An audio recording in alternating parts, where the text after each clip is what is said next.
Hi, Tantric Travelers. Welcome to the double birthday party of Gemini and Cancer. Happy birthday, you beautiful June and July, almost July babies. You solstice cuspers, both sides of the mirror, the mother and the children. Happy, happy birthday. And I know I'm a little bit delayed this this month, the houses of Cancer and Gemini, in offering you the usual birthday party reading, and I kind of apologize for that, but also I wasn't really in the mood to channel because I was called to do a lot of work, inner and outer, in finishing up some karmic business um, with karmic partners, both dark and light. So it's been kind of an eventful couple of months, but it's been really beneficial, and I've learned a lot about myself, and I've felt the sword of justice come sweeping and slicing through my life, and really removing any illusions that remained regarding my own sovereignty and my own power as an individual and as a sovereign divine human being, a human woman, who identifies as sovereign and divine. So yeah, that's a little bit of a serious hint to begin today's reading, but I'm pretty sure that some of you have been feeling that as well because of the Saturn return. And in addition to that, it's kind of cool that we're doing the Gemini birthday party today too, because Venus is now in Gemini, and that is a very curious, very creative, very pollinating kind of energy. So although I may not have been able to offer you your birthday party, Geminis, during your actual season, you were in my heart, and I was really exploring the nature of your energy in my own life, and it was beautiful. It was challenging. It was challenging. And maybe it still is, but that's okay. That's okay. We're learning, and that's what we came here to do. And we did not come to be distracted over and over by the same lesson. And so I think we're really being called with the Saturn return to recognize karmic partners, whether they're situations, human people, patterns of life and lifestyle. And if they are no longer serving us, or if we've already learned that lesson and we're getting tired of it, if you hear yourself saying, like, I'm really tired of this, like I'm fucking tired of this, then it's probably a cue from your higher self to pay closer attention to what the circumstances are and how you're playing into it, on a soul level, in order to maintain a static position in the third dimension, or the illusory world that we can sometimes inhabit when we are being motivated by our ego or our lower selves, versus being motivated by our higher selves and our expanding, evolving, growing, and ascending selves. So this is a channeling. I wasn't really expecting what was going to happen, but I guess it's happening. And I'm really expressing my own experience, and I hope it's beneficial to you as priests and priestesses, as tantric practitioners, and as growing, learning, and evolving sovereign human beings, because sovereignty is really at issue right now in our human consciousness.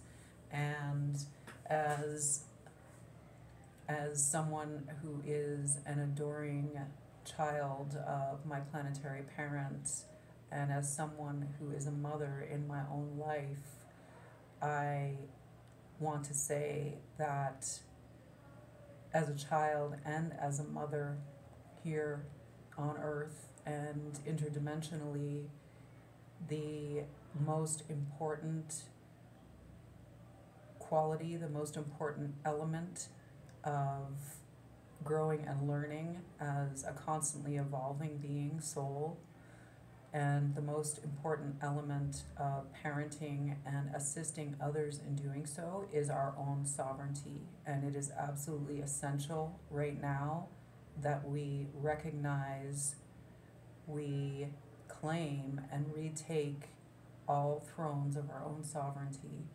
There is a sample meditation on this channel on Tantric Traveller that you can watch. It's about 20 minutes long, and I think it's called Sovereignty Meditation. I will link it below if I can figure out how to do that.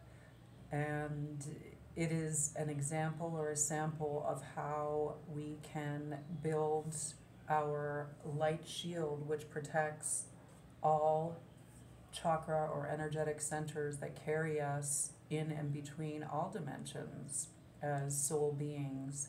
And there's another one that I will try and link. Maybe I'll start a sovereignty playlist and leave that for Tantric Travelers who are interested. It's something that has really helped me in my life and protected me in the astral realm specifically, where I am doing a lot of work now, and you probably are too as a priest or priestess. And if you think you're not, you probably are anyway, and some of the crazy dreams that you've been having will demonstrate what actually might be going on in the astral realm and how it reflects here in the earthly realm, in our 3D consciousness, into our 3D consciousness, and how actually the astral realm, which is the closest energetic body to our physical body, the astral body and the way that we use it is one of the key places that sovereignty is being threatened right now, or sovereignty is being challenged or opposed right now. And if we do the work in the astral realm, and if we retake our seat in the astral realm, then the situation here changes instantly. So it's quite interesting.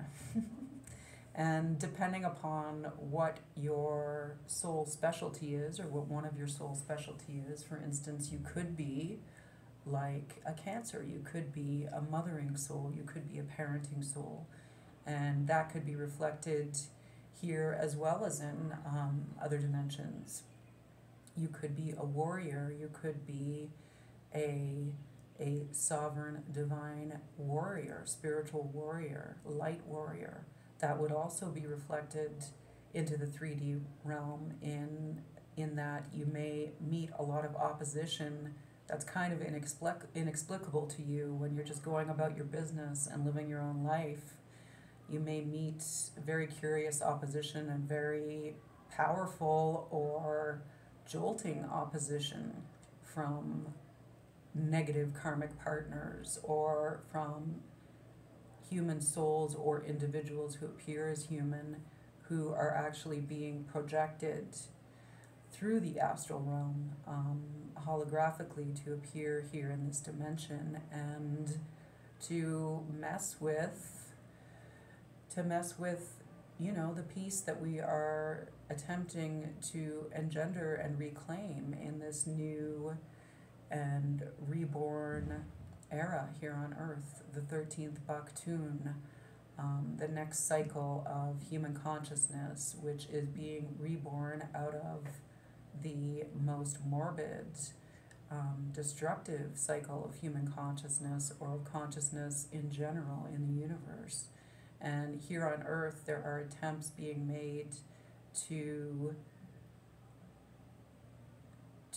reflect with some holographic trickery reality through the astral realm to the material reality here on Earth, which distracts us from the real work that we're doing, which is reclaiming our sovereignty for one in this whole process, being sovereign, living as sovereign souls, having a human experience, and fertilizing and tending and caring for this planetary parent in this lifetime, which is the real reason we choose to incarnate here on Earth. And that is outside of any false karmic projections, which souls can sometimes be confused by, in an attempt to come back and live another lifetime on Earth without a guiding consciousness, without a guiding soul impetus or consciousness of mission. So we're trying to avoid that right now as tantric travelers, and we are trying to clearly read the map of our souls, the maps that our souls, our ancestors, our guides, our star family, are holding for us, and that we hold within our DNA and within our inherent soul consciousness. So we're trying to be guided by that and not confused or set off onto a false or incorrect course by illusory situations and opposition, which will keep us chained and entrained in the 3D experience only, without the energy and without the time and the focus to really do the work that we came here to do. And yeah. So the cool thing is, if you decide to consciously work in the astral realm, and if you reclaim sovereignty of your astral body and you decide to do conscious work in the astral realm, the results here in the 3D are instantaneous when we have victories in the astral realm. And it's not always an easy dimension to work in. However, I know that everyone who is listening to this teaching that I'm channeling to you right now from my highest guides and star family in Sirius, Lyra, the Pleiades, Atlantia, and here on beautiful Tierra Madre, Marina, Amor, Papasuelo, Mario, Amor. We love this planet so much, and we love our planetary parent, and we are deeply and inextricably connected with her through our light bodies. And we are so grateful for the opportunity to be here and interact with the immense intelligence and wisdom of this beautiful daughter of the Milky Way, this beautiful daughter of our solar system, Hathor, Earth, the sister of our beloved Sekhmet Re, our sun, the niece of our beloved Luna, the beautiful moon, and the sibling of all other planets in our solar system. We are all connected, and we are also connected outwards in a beautiful web of light, crystalline energy with everything, with every molecule in this universe. And one of the most beautiful ways we can connect with that is through our essence of water. And I'm drinking some bubbly water right now. It's called ciel, which means sky, or heaven. But also bubbled water kind of reminds me, of the ocean. And Cancerian energy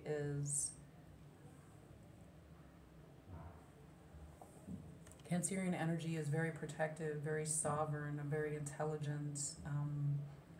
Cancerian people who resonate with their placement, the sun in the house of Cancer, or the moon, especially the moon is ruled by Cancer. Cancer rules the moon. And the ocean, the symbol of Cancer is the crab. the 6-9, which is kind of cool because it's like a progression from Gemini in my view. Gemini, the way that the symbol looks is kind of, yeah, it's got that dual, like the two twins, but one of them's upside down, you know, and one of them's upright, and they're kind of, I don't know, I feel like they're spinning around each other, looking at each other, and taking turns being positive and negative reflections of one another so that the most learning can occur. And Cancer is like that to a certain extent, but Cancer does all of this by looking within and, you know, close examination of the inner life. And that is beautiful as well. And the power of Cancer is being self-contained as the moon, yet also being so magnetic that all of the water on this planet is influenced and affected by the movement of the moon around the earth and the movement of the frequency of Cancer around her own consciousness.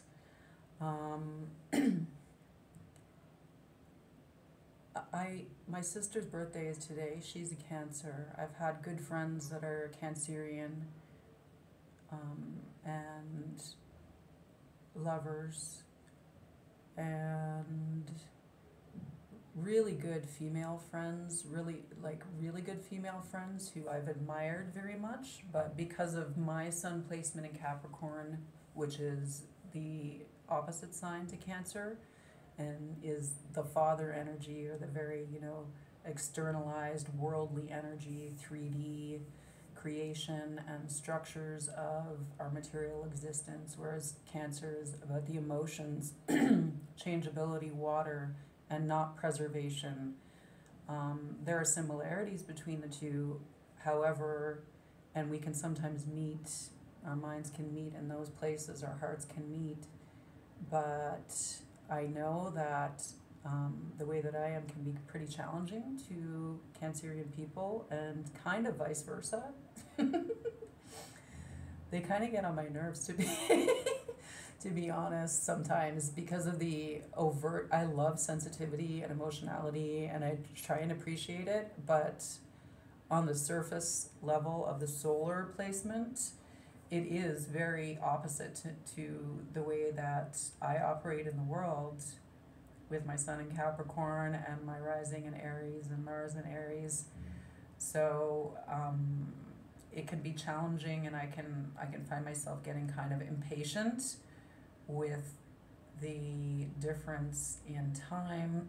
Cancer is very slow. It's, you know, the natural cyclical energy of the outside of the planet, so it's like kind of far away from where we are and still exerting an influence, you know, the lunar influence on our home here on Earth. Cancer is really about the home and the house. They love their houses, they love their homes. They usually have these established by water in some form. It could be a lake, it could be a river, it could be a swimming pool, it could be a waterfall. They usually have a really beautiful bathroom. If you have any placements in Cancer, you might have like a fancy tub and things like that. Whereas for Gemini, a shower is fine, you know. Of course, these are generalizations, but Gemini is always really about, you know, the way that a shower is with the way the water is in the air, you know, the spray and the energy and the movement and the action. Yeah, to me that's what Gemini is about, whereas Cancer is about the soaking and the floating and, you know, the Epsom salts and the internal examination, and maybe even, you know, maybe even indulging in something that is very of the earth, that is a very lunar substance. For instance, mushrooms. If you're a Cancerian, you might enjoy mushrooms a lot, and that can be psychedelic or you know, edible mushrooms for your health might really lift your consciousness and assist you in your connection with your planetary parent and the moon as well. Whereas if you're a Gemini, I've found that Geminis don't do that well on the ones that I've observed, like Sun in Gemini. They do best on like coffee, maybe wine with a lot of sugar in it. But like I find the two sides of Gemini, you know, the reflective energy that's always in motion in Gemini and the will to communicate, I've found that psychedelics kind of halt that energy a little bit, and it can make them a little bit antsy and not always comfortable. Also, they're not, Geminis, depending upon, this isn't always the case. You could be a Gemini with really powerful earth placements. You could have your moon in an earth sign like Virgo, Capricorn, Taurus, or you could have a rising in earth.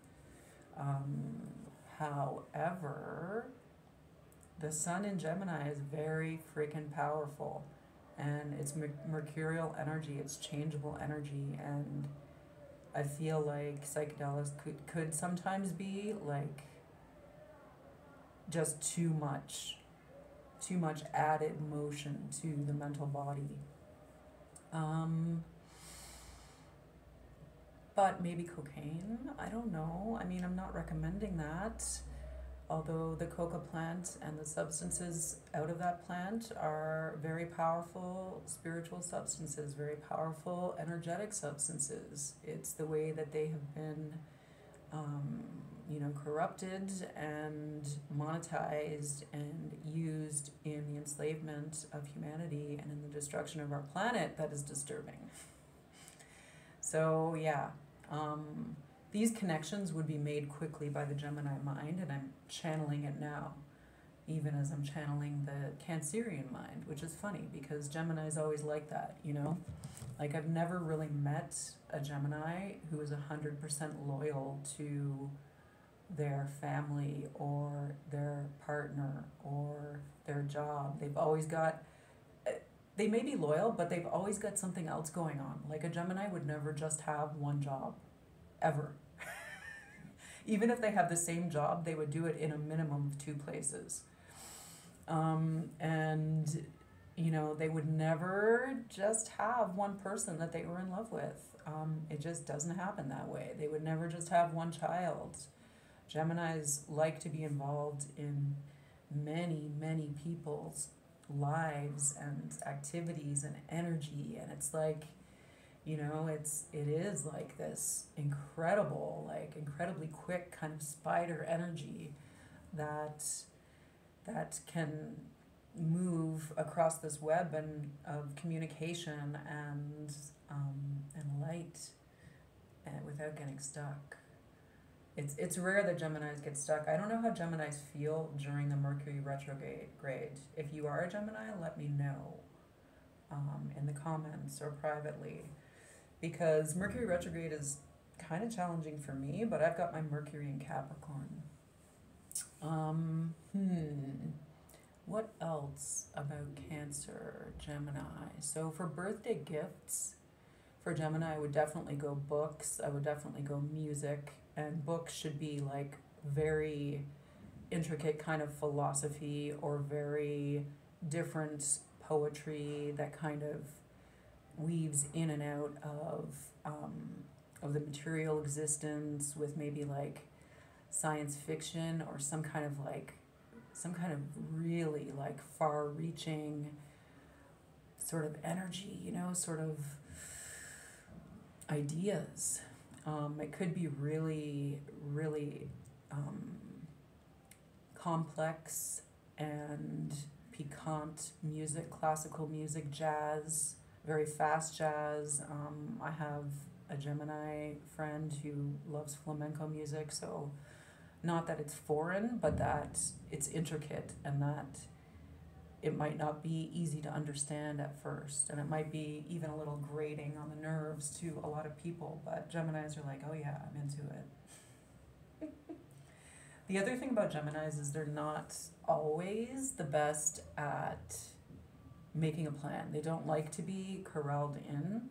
I would not get them, you know, a calendar or a planner.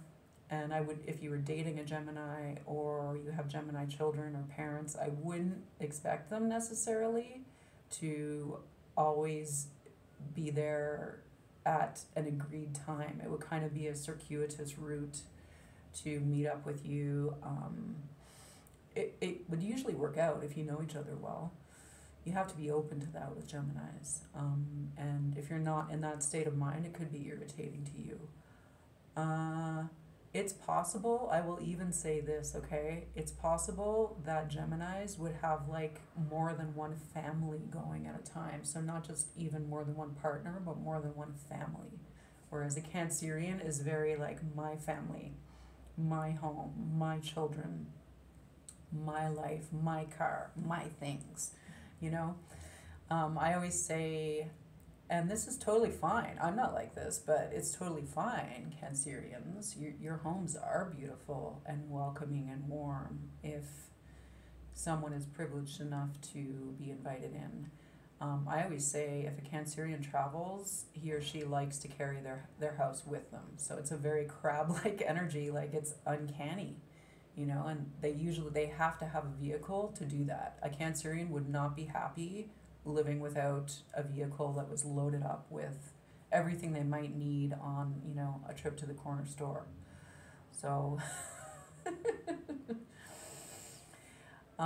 but I'm so grateful for you Cancerians because you are the mothers and your mothering energy is something that I value very highly, and I appreciate the time and energy that you give, whether it's as the light mother or the dark, the time and energy that you give and have given and continue to give as a maternal figure here in this lifetime.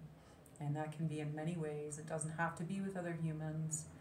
It can be in your community. It can be with animals, of course, and plants. It can definitely be with children. It can be in the decision to not have your own children, but to care for other people in a very maternal way.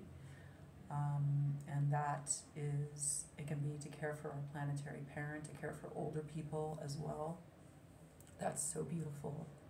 Thank you so much.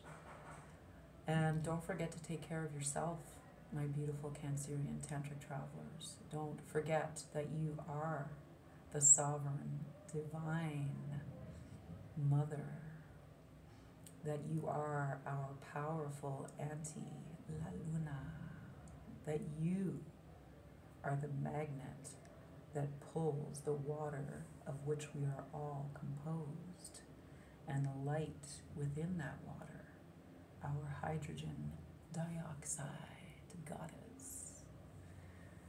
So thank you and happy birthday. If I was going to get something for you for your birthday, what would I get you? It's hard. It's hard. I think I would I would definitely get you something for your home.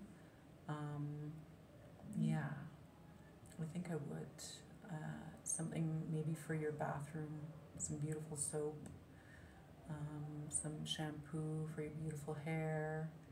Maybe like if I was in an intimate relationship with a Cancer, I'd probably get them underwear. And for Gemini, I would go like books, music, technology for sure. Yeah. So happy birthday to the beautiful mama and the beautiful twin babies. And I hope we are all doing well. I hope that you have a wonderful celebration. I'm going to do a quick pick-a-card for everyone.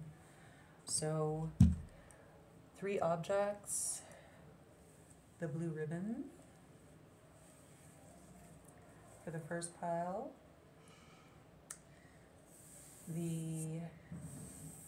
this is kind of Cancerian, this blue satin, and the Vulture Feather for the second pile. So that's both representative of our beautiful winged mother, Isis, Aset, but also the air element of Gemini. And the black rose for the shadow side of either of those, or just, you know, a beautiful black rose, so rare, so precious. Maybe releasing some things. Okay, so first pile, oopsie. This is going to be a pretty quick pick a card because I don't have a lot of time left. So for the beautiful blue satin ribbon, how can you best nurture your sovereign, divine inner child? So this is about being the parent and the child. How can you best nurture, blue satin ribbon, your sovereign, divine inner child? How can blue satin ribbon best nurture his or her sovereign, divine inner child? Wow, okay, so the Page of Pentacles popped out initially, and now we have the Page of Wands. So that's actually fire energy. Interesting. We haven't really talked that much about fire in this reading, besides the solar power of Sekhmet Rei. And I feel like this is about connecting with your highest self. I feel like this is about connecting with solar energy. And this is about being curious and allowing yourself to move forward into a realm that you've been curious about for some time, an aspect of your soul, of yourself, fearlessly, because you know you have the protection of your highest self. And if it's something you've never tried before, I feel like it could be, you know, it could be an educational pursuit, whether that's kind of official or something less formal, something that you really want to learn about. I'm getting Egyptian energy from this, and yeah, I'm getting African and Egyptian energy from this. So there could be some field of study, interest, anthropology that has to do with Egypt or Africa that is calling to you, and you may not have given yourself permission yet to pursue this because it may seem like it's outside of your norm, but I feel like your courage and the passion and desire that's fueling your interest is soul level. So that's what you can do to nurture your sovereign, divine inner child. Please, satin ribbon. I'm being kind of weird today. I don't know why. Sorry about that. But anyway, I don't know. It's been weird. What can I say? Shit's been weird, you know? That's how it goes sometimes in this universe. Okay. So, for pile number 2, Vulture Feather. Isn't it so beautiful? And yes, these are the protective wings of our mother Isis, whose crown is the vulture's wings, is present with us today. So if you need protection, spiritually, energetically, or in your material life, call upon our beautiful mother Isis, Aset. And I feel her here guiding you right now as I'm asking, what can Vulture Feather pile do to nurture their sovereign, divine inner child? There's a lot of energy here. Whoa, crazy. The same energy, the Page of Wands has come out. So it's possible that pile, the same people who chose the satin ribbon were undecided between the ribbon and the feather. And let's see if I get a different energy from this. I'm definitely still feeling the Egyptian energy. I'm also feeling like connecting with the Nagas, the earth guides and guardians, some of the most ancient here in our planetary parent. connect down through your Earth Star chakra, and in addition to your Soul Star chakra, activating the Merkaba in your Soul Star chakra and the Merkaba in your Earth Star chakra, and being a channel for that sovereign, divine, universal light and love to flow through. This fully activates your 12-dimensional light shield and light body vehicle. And if you're interested in this, you can look into, yes, the Naga energy is definitely calling you. Also, look into researching and exploring work with your Merkaba. Merkaba. So that's the soul sea vehicle. In the sea, in the cosmic sea, we all are gifted with a vehicle as sovereign divine soul beings. And when we activate our Merkaba, it allows us to live a fulfilled and happy life here and everywhere, and to fulfill our soul mission here in Earth. That's beautiful. I can't believe this beautiful Page of Wands came out twice. Okay, I have a couple more minutes for pile number 3, the Black Rose, and I'm being called to use another deck, which is my Loteria Mexicana. I love using this little deck. It's actually a game in Mexico for Black Rose pile, but it is one of the best divination decks that I've ever used. So if you have an opportunity, check it out. Okay, so Black Rose, what are you being guided to do to care for your sovereign divine inner soul child? Oh, interesting. So you have El Gorrito, the bonnet or the hat, the little hat. And for me, the meaning of this card came up, which is keep some things to yourself. Have a part of your mental energy and your communication which is only for you, because this is your inner child sometimes needs to be protected. And, you know, like just as you would wrap up a baby in a secure blanket and put them in the cradle and, you know, pull the veil over the cradle so that they could rest, sometimes your mind needs this too. And sometimes your inner child needs this. It doesn't always have to be outwards energy. It really can be treating yourself to retreat and treating yourself to very, very inward turning care. And, you know, that can be curling up in bed with or without a book, under the covers, just allowing your mind to rest and be at peace. And meditation as well, you know, investing in some practices or a course or a book in meditation that can help you connect your heart chakra. You know, these green feathers kind of symbolizing that, help you connect your heart chakra to your dark inner world, which would be your internalized pineal experience, okay? And also this is protection for the crown chakra. So for you too, pile number 3, Black Rose pile, it is being recommended to connect with your Merkaba energy and to really take some time to reclaim and regain sovereignty in your interdimensional carriage, your interdimensional vehicle, your interdimensional garb, which is your light garb, your light bodies.